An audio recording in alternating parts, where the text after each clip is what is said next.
Hey guys! ఇప్పటిదాకా గుత్తి వంకాయల్లో ఎన్నో varieties చూసుంటారు ఇంటర్నెట్‌లో. కానీ ఇలాంటి రెసిపీ ఎక్కడ చూసుండరు. ఇది మా అమ్మమ్మ రెసిపీ. తర్వాత మా మమ్మీ మాకు చిన్నప్పుడు చేసి పెట్టేది. ఇప్పుడు మళ్ళీ యూఎస్ఏ వచ్చి నాకు మమ్మీ చేసి పెట్టారు. చిన్నప్పటి జ్ఞాపకాలన్నీ గుర్తొచ్చాయి. మీతో కూడా షేర్ చేసుకుందామని చూపిస్తున్నాను. ముందుగా కట్ చేసుకున్న ఆనియన్స్ ఒక బౌల్లోకి తీసుకొని, కొత్తిమీర, అలానే మిర్చి, అల్లం వెల్లిపాయ పేస్ట్, ఉప్పు, కారం, పసుపు, ధనియా పౌడర్, జీరా పౌడర్, గరం మసాలా, ఇంకా ఆయిల్ వేసుకొని మంచిగా మిక్స్ చేయండి ఇలాగా. ఇంకో పక్క గుత్తి వంకాయ తీసుకొని పక్షాలుగా కోసుకొని వాటర్లో వేసుకోవాలన్నమాట, ఉప్పు నీళ్ళల్లో. ఇంకో పక్క స్టవ్ వెలిగించి కడాయి పెట్టి ఆయిల్ వేయండి. నూనె వేగాక ఈ స్టఫ్ చేయండి ఇలాగా.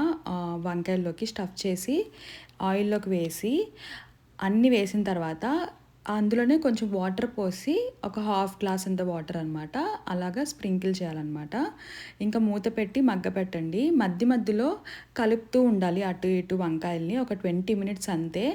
లాస్ట్కి సూపర్ టేస్టీ యమ్మీ, అసలు చాలా బాగుంటుంది. అసలు ట్రస్ట్ మీ, ఒకసారి ట్రై చేయండి. తర్వాత మీరు నాకు కమెంట్ చేయండి ఎలా ఉందో. అంతేనండి. Please subscribe for more videos.